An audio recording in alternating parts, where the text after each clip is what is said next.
It's tricky to rock the rap, it's tricky. It's tricky.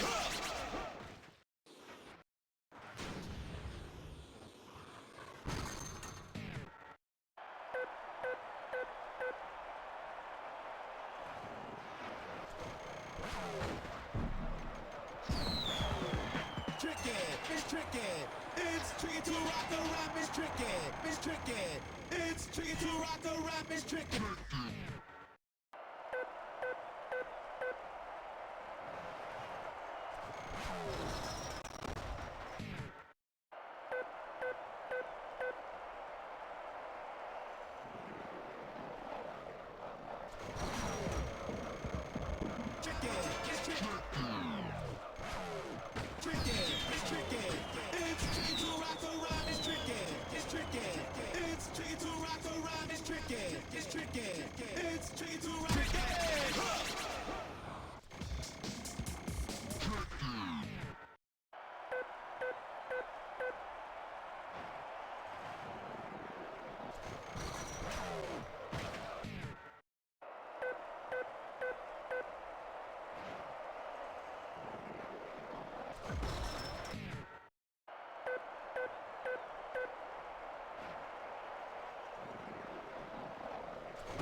It's tricky.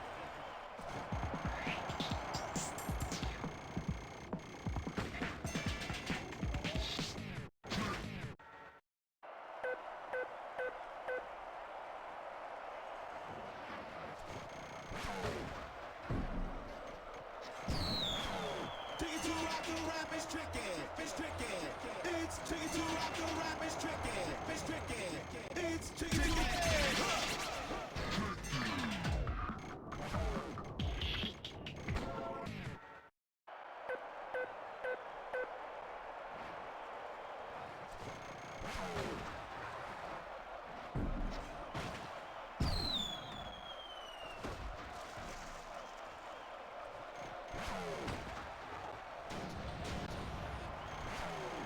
To rock the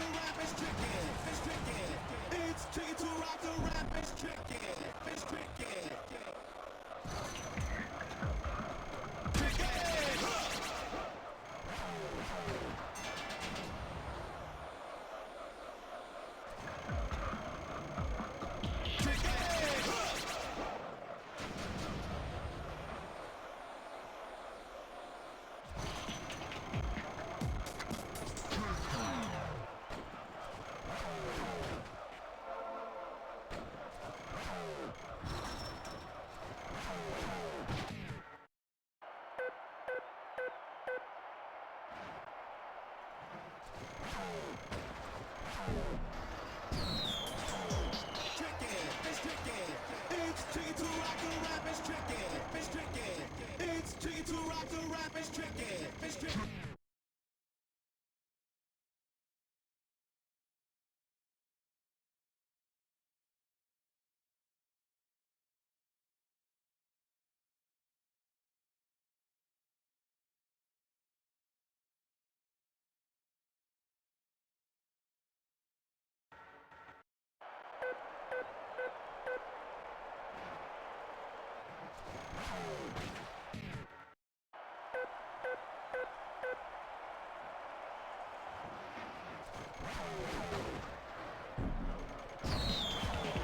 Tricky, it's tricky. It's tricky to rock the rap. It's tricky, it's tricky. Tricky.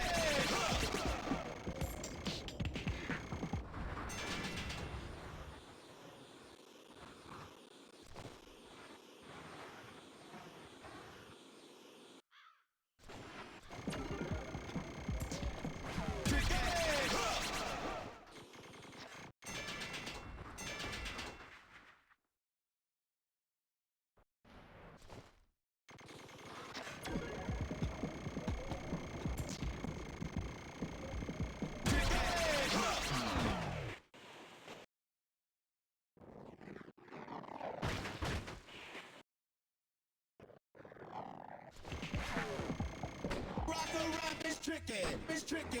It's tricky to rock the rap, it's tricky, it's tricky. It's tricky to rock the rap, it's tricky, it's tricky.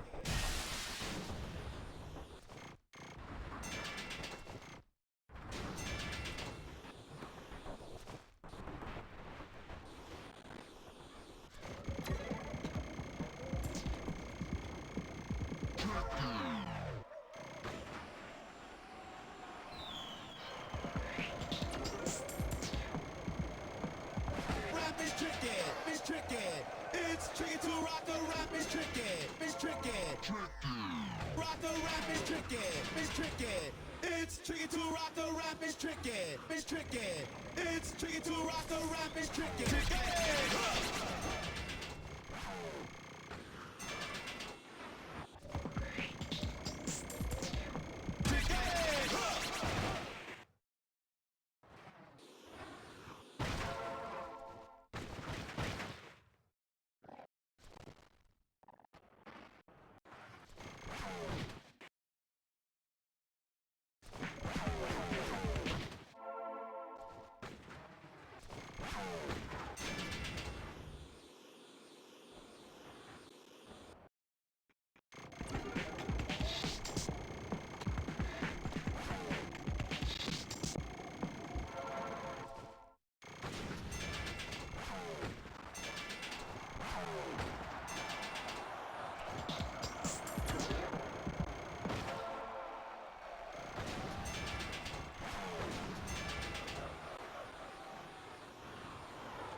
It's tricky to rock around, it's tricky.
It's tricky to rock around.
It's tricky, it's tricky.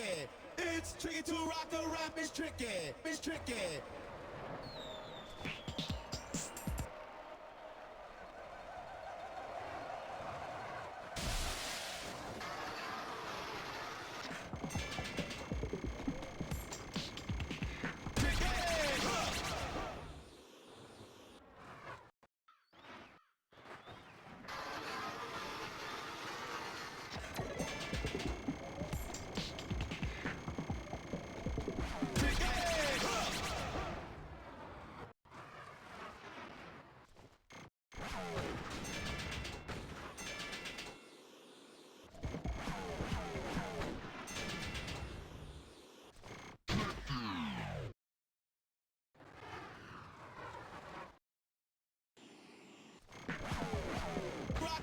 It's tricky, it's tricky. It's tricky to rock a rap. It's tricky, it's tricky.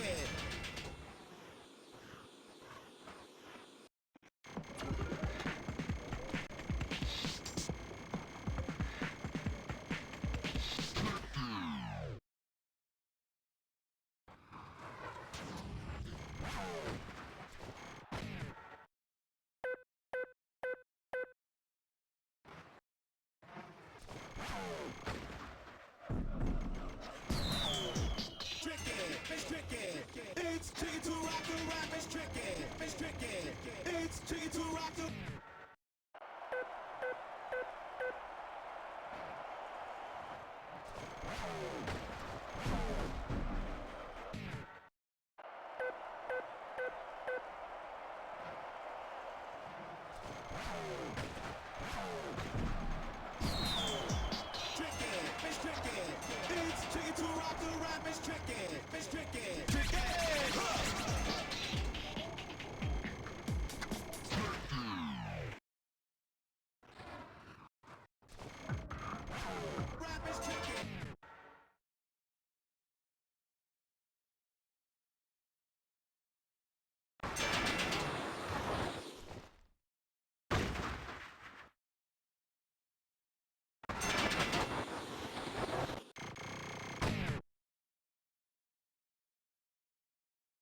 tricky, it's tricky.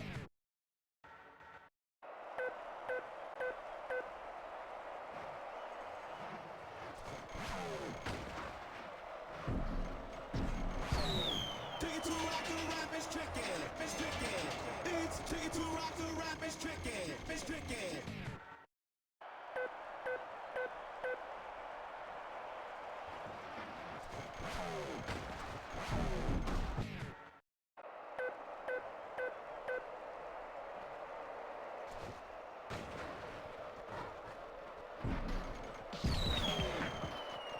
Rock the rap is tricky, it's tricky. It's tricky to rock the rap is tricky, it's tricky. It's tricky to rock.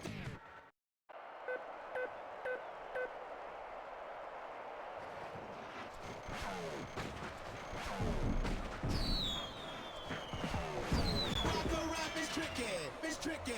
It's tricky to rock the rap is tricky.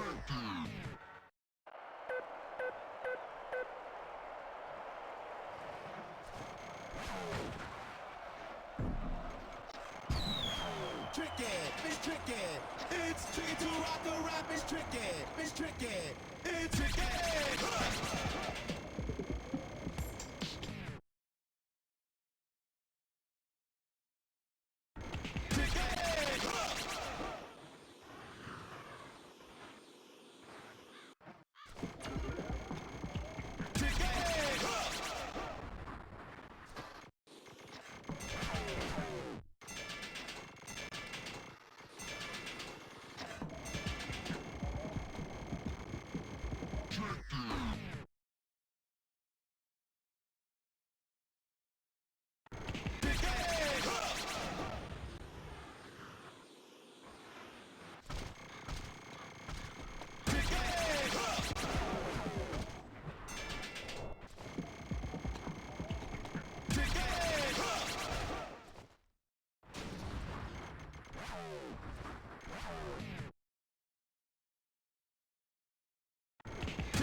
Rap is tricky, it's tricky.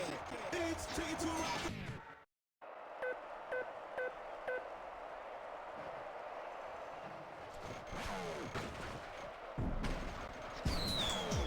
Tricky, it's tricky. It's tricky to rock the rap is tricky, it's tricky. It's tricky to rock the rap is tricky.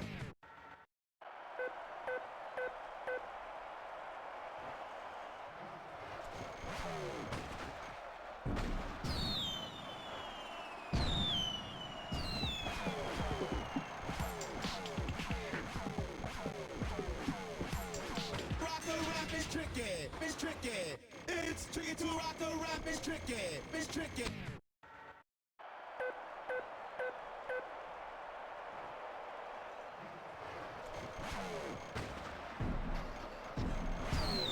Tricky, it's tricky.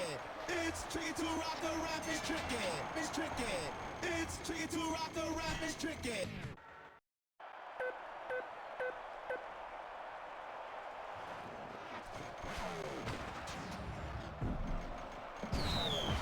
Tricky, it's tricky. It's tricky to rock the rap is tricky, it's tricky. It's tricky to tricky.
It's tricky to rock the rap, it's tricky, it's tricky.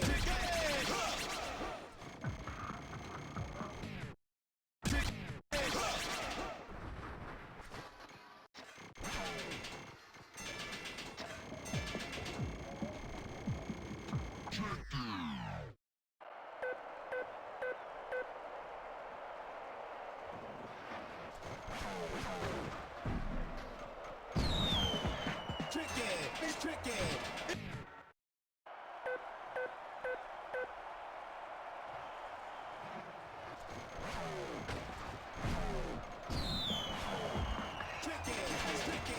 It's tricky to rock the rap, it's tricky, it's tricky.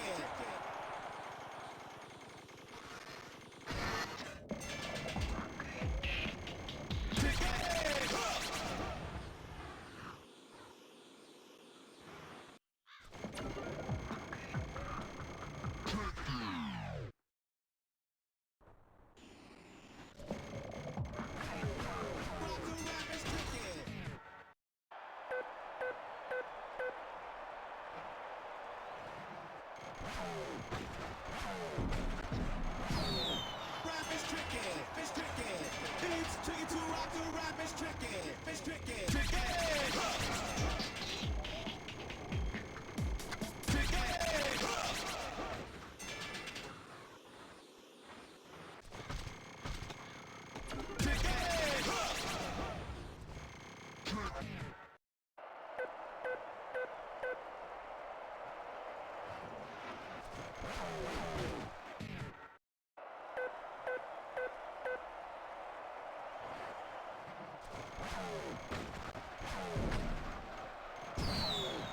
Tricky, it's tricky.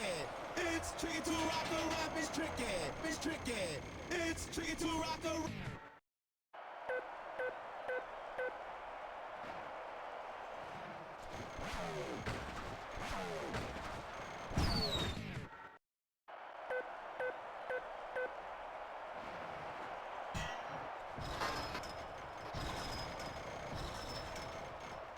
Tricky, it's tricky.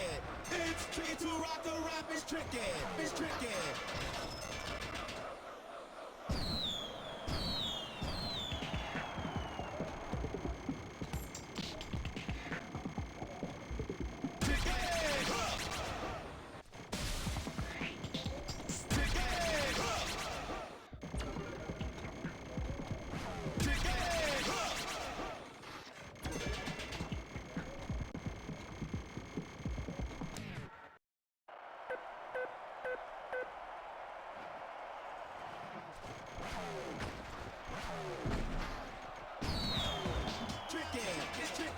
It's tricky to rock the rap, it's tricky, it's tricky. It's tricky to rock.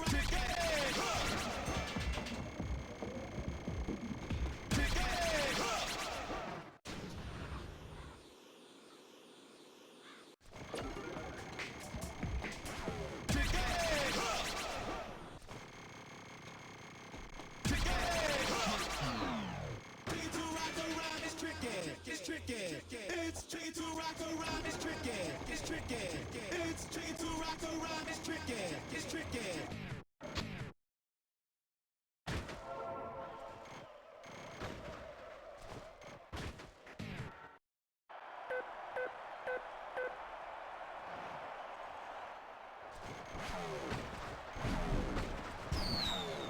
Rap is tricky. It's tricky. It's tricky to rock the rap, it's tricky. It's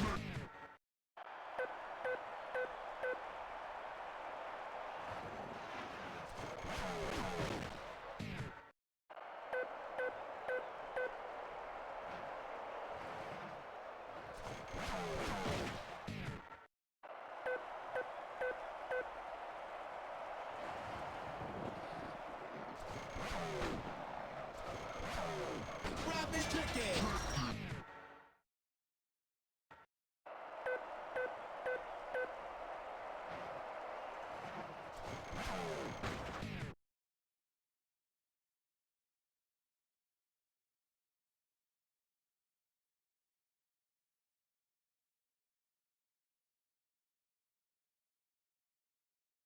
Parents, if your child plays Roblox, listen up. You could qualify for up to $300,000 or more in compensation.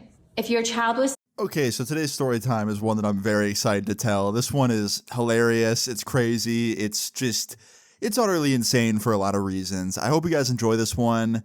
Yeah, leave a like on the video if you enjoy it. Also, my new song Backseat just came out a few weeks ago.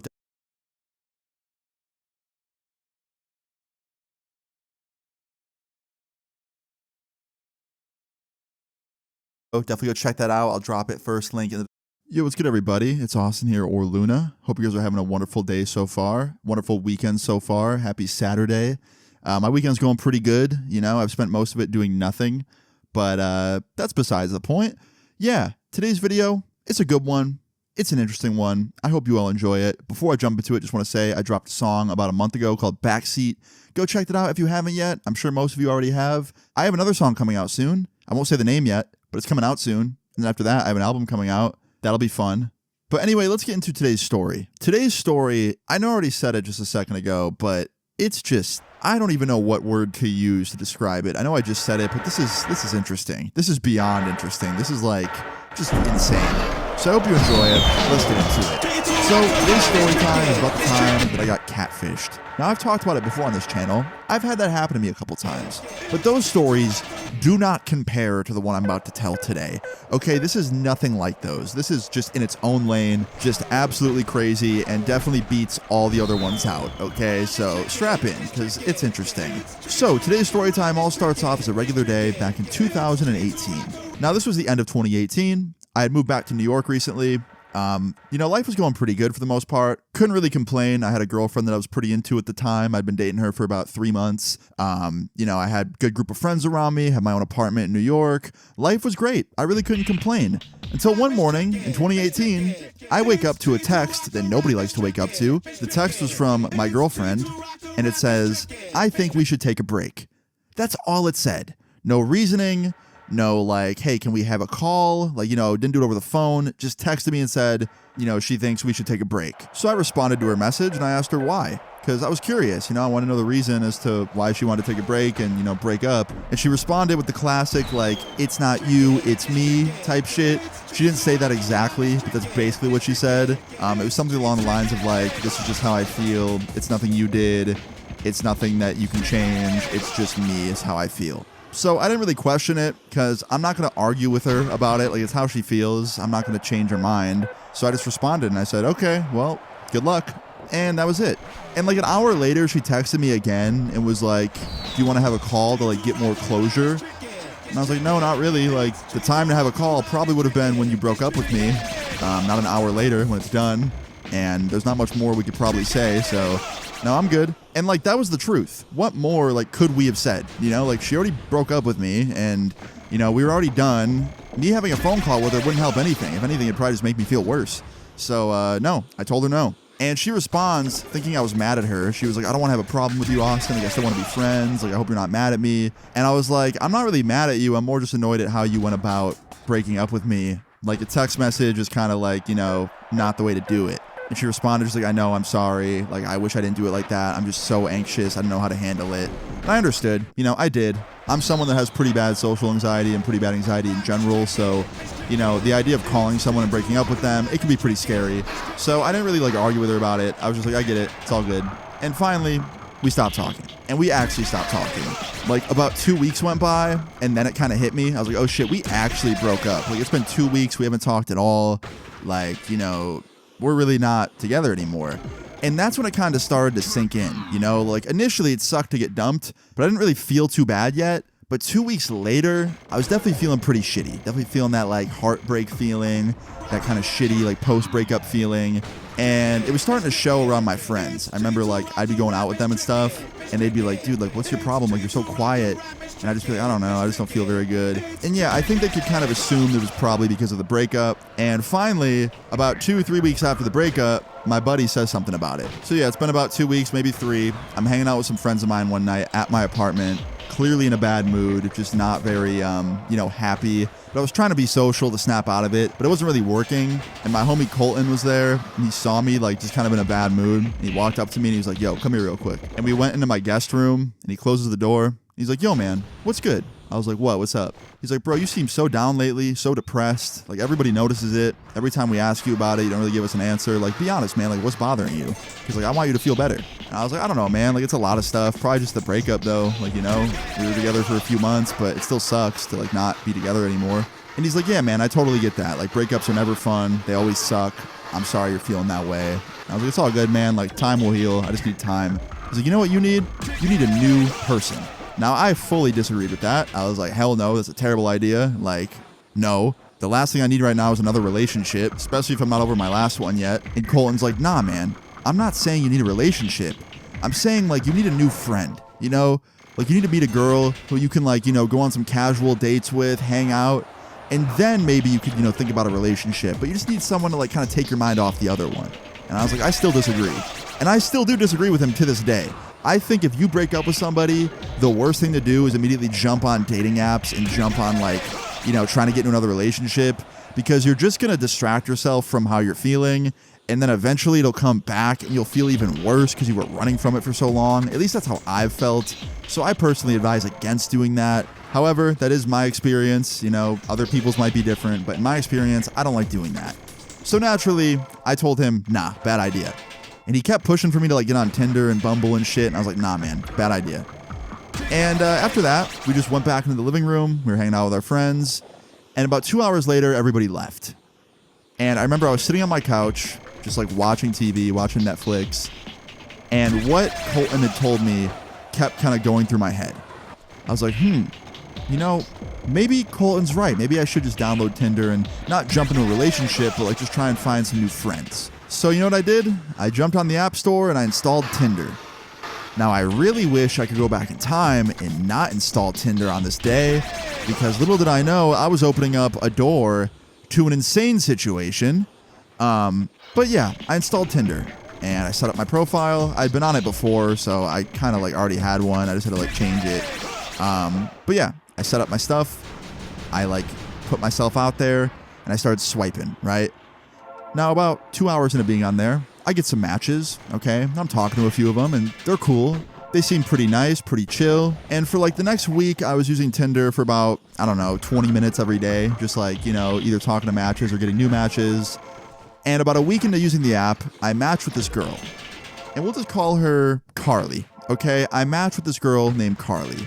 And immediately upon seeing her, like, her profile, I thought, there is no way this girl is real. That is 120% a catfish, because she looked just exactly like an IG model. Like somebody that would be living out in LA, hanging out with famous people.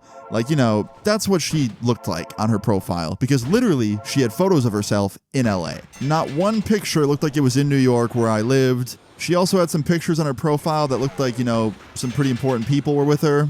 And it just gave catfish vibes, you know, like just did not seem like somebody that lived in my area at all. Even some of the photos looked kind of low quality, like they were screenshotted and then reposted.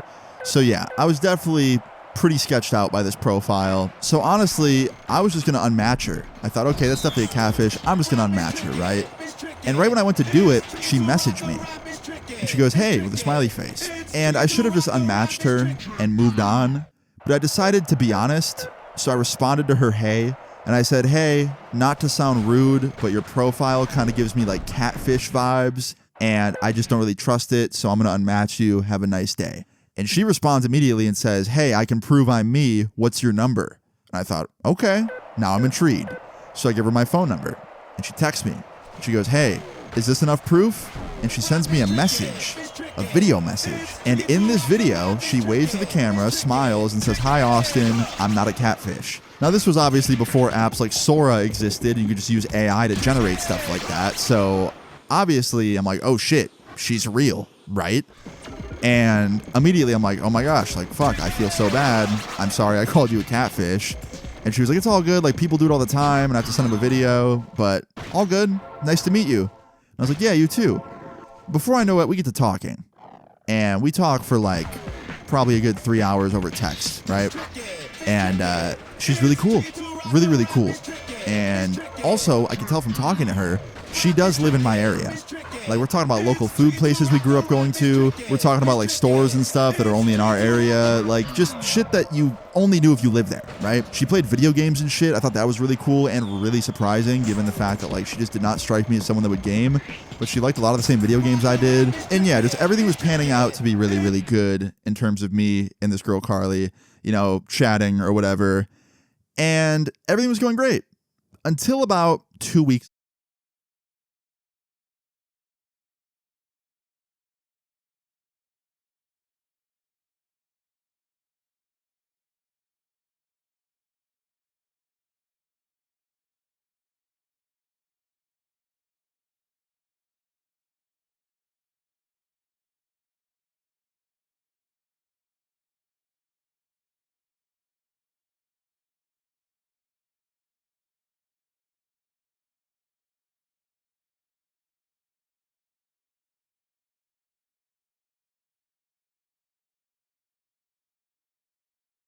Hey, quick reminder for the new year. If you haven't changed your auto insurance company in the last 3 to 6 months and There's an ancient symbol, a serpent eating its own tail.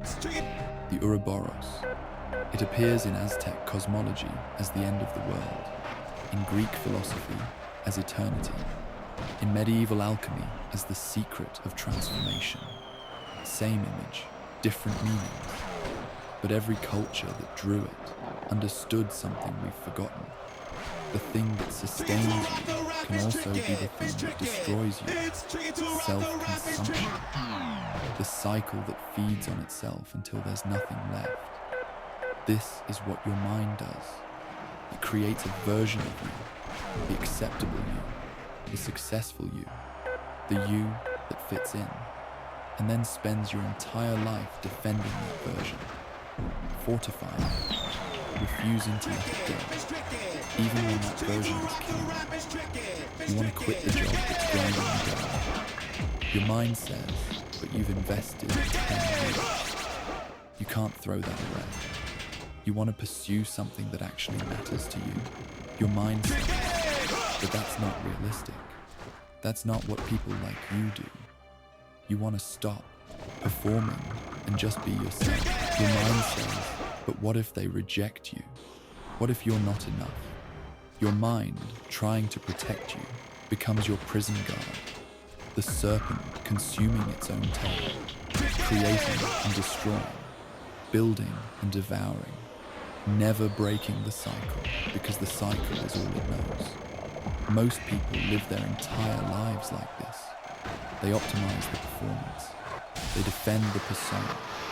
They invest decades into becoming someone they're not even sure they want to be. And they never realize they're trapped until something breaks. A crisis, a loss, a moment at 3 a.m. when the performance falls away and they see clearly, I've been living someone else's answer to a question I never asked. Then they have a choice. Go back to sleep, or wake up and figure out which part of their mind has been steering all along. This is about that choice, about the philosophy that can show you how your mind works against you, how the Ouroboros forms, and how to break the cycle before you consume yourself completely. In 1973, an anthropologist named Ernest Becker published a book called The Denial of Death. He won the Pulitzer Prize for it, 2 months after he died. Cancer. He was 49. The timing matters. Here was a man who'd spent years mapping the psychological mechanisms humans use to deny mortality, who understood death's peril better than almost anyone. And none of that knowledge saved him. But what Becker left behind wasn't just a theory of death. It was a diagnostic tool for understanding why so many people wake up decades into their existence and realize they've been living the wrong life. His thesis, humans cannot face the reality of their own death without experiencing debilitating anxiety. We emerged from nothing, gained consciousness, learned to love and hope and dream, and will return to nothing. That knowledge is unbearable, so we deny it. And the mechanism of that denial shapes everything. Becker identified 2 paths. 2, ways humans deny death. 2 forms of what he called heroism, cultural heroism. You adopt a predetermined social role. You become a good employee, a respectable citizen, a normal person. You fit into systems that existed before you and will continue after you're gone. Your immortality comes from being part of something larger. The company, the nation, the tradition. You matter because you belong. Personal heroism. You cultivate what's uniquely yours. You create something that expresses your authentic self. Art, ideas, work that could only come from you specifically. Your immortality comes from your irreplaceability. You matter because you're singular. Most people choose cultural heroism, not because it's better, because it's safer. And this is where the Ouroboros begins. This is where your mind starts eating itself. Cultural heroism requires you to suppress parts of yourself. The weird parts, the inconvenient parts, the parts that want things the system doesn't value. So your mind splits. One part becomes the manager, the part that says, this is who we are, this is what we're doing, don't question it. The part that craves approval, fears rejection, needs to belong. The other part, the part that knows what you actually want, that remembers who you were before you learn to perform, gets locked away. And your mind spends enormous energy keeping it locked. Because if that part gets out, if you actually listen to it, you might have to change everything. You might have to admit the job you've defended for 10 years isn't what you want. You might have to face the fact that the identity you've built so carefully is a performance, not a person. You might have to risk everything comfortable and certain for something authentic and terrifying. So your mind doesn't let you hear that voice. It overrides it, rationalizes it away, keeps you in the cycle, the serpent eating its own tail. Søren Kierkegaard had a different metaphor for this. He called it forgetting your divine name, not your legal name, the name that was yours before anyone told you what names were acceptable, before you learned which dreams were realistic and which were childish, before you discovered that some versions of yourself were welcome and others were not. Writing in Denmark in the 1840s, Kierkegaard watched people become strangers to themselves, surrounded by crowds, busy with secular matters, becoming more shrewd about the ways of the world. And in all that busyness, they forgot who they actually were. They did not dare to believe in themselves, found it too risky to be themselves. Far easier and safer to be like the others, to become a copy, a number, a part of the crowd. He called this the sickness unto death, not sadness, not depression, the condition of being in despair about not being yourself. And the worst part, most people don't even know they're sick. They think they're fine. They're functioning. They have jobs, relationships, routines that work. They have no idea they've lost something essential. I see this everywhere. People in their 30s, 40s, 50s who are exceptionally good at performing competence, who've optimized every aspect of their lives for external metrics. And you can see it in their eyes. This dullness, this sense that they're running a program rather than living a life. They're not miserable exactly. Only 2 out of 3 people who take the injection receive powers. The other one dies. There's something worse. They're numb. This is what happens when the manager part of your mind wins completely. When you've suppressed the authentic part so thoroughly that you forget it exists. You become, as Virginia Woolf wrote, all outer show and inward emptiness. Dull, callous, indifferent. The Ouroboros consuming itself until there's nothing left but the performance. But here's what makes this so insidious. The performance works. You get promoted. You get respected. You accumulate the markers of success. And your mind uses that validation to justify the suppression. See? This is working. This is who you are. That other voice you sometimes hear at 3 a.m., the one asking if this is actually what you want, that's just fear. Ignore it. The cycle reinforces itself. Each success makes it harder to question. Each investment of time makes it more costly to change direction. Each year you spend building the performance makes the authentic self harder to excavate. Until you're 45 with a career you never chose, relationships built on a version of yourself that isn't real, and a growing sense that you've been living someone else's life. And the tragedy isn't that you're suffering. The tragedy is that you're not suffering enough to change. You're comfortable, secure, functionally fine, just completely dead inside. Friedrich Nietzsche saw this clearly. He said the problem isn't primarily fear, it's laziness.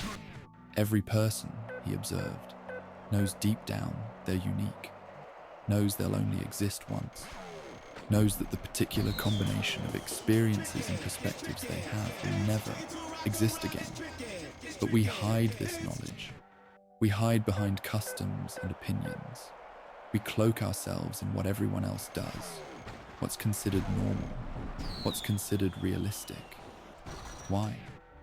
Nietzsche's answer: we're even lazier than we are fearful, because becoming yourself, actually becoming yourself, not just fantasizing about it, requires enormous sustained effort. You have to constantly resist the pull of conformity. You have to tolerate being misunderstood. You have to build your own meaning, instead of borrowing meaning from systems that already exist. And you have to do this without guarantee of success, without external validation, without the comfort of knowing you're doing the right thing. It's exhausting. So we choose what Nietzsche called the hay wagon. You can ride a wild stallion, or you can fall asleep on a moving hay wagon. The stallion is alive, dangerous, unpredictable. It might throw you. It might take you somewhere you didn't plan. But you're awake, you're steering, you're in dialogue with something wild. The hay wagon is comfortable. You're moving. You can tell yourself you're going somewhere, but you're not choosing the direction.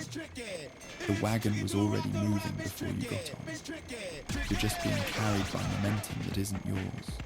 And because it's so comfortable, because everyone else is on similar hay wagons, you fall asleep. You spend your entire life asleep while being carried along by forces you never questioned.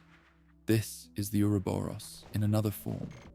Your mind choosing comfort over aliveness, safety over authenticity, the known over the possible, consuming itself to sustain itself.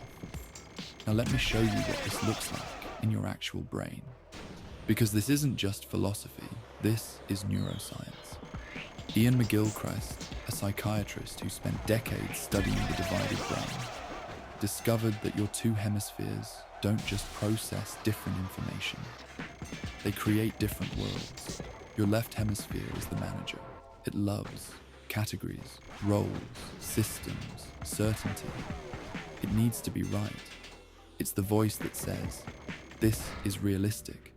This is what people like you do. This is the safe path. Don't deviate. Your right hemisphere is the suppressed voice. It sees context, nuance, ambiguity, possibility. It's comfortable with uncertainty. It experiences the world as fluid, interconnected, alive. It asks, what if there's another way? Both are necessary. The left hemisphere gives you tools to function in the world. The right hemisphere gives you the capacity to actually live. But McGilchrist's argument is that in modern Western culture, the left hemisphere has staged a coup. We live in a world designed by and for left hemisphere thinking. Efficiency over meaning, data over wisdom, categories over individuals, systems over souls. McGilchrist writes, "The left hemisphere needs certainty and needs to be right."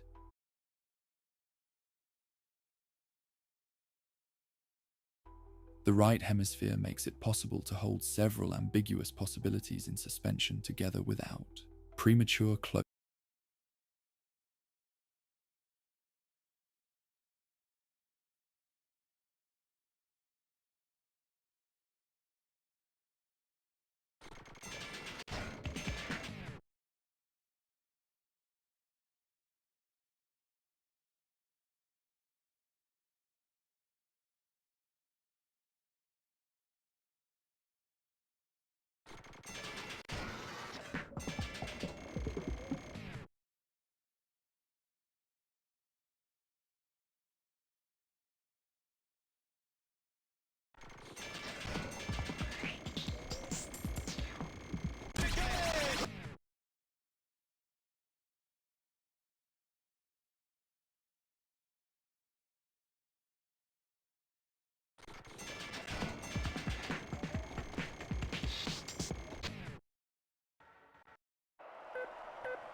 It's tricky.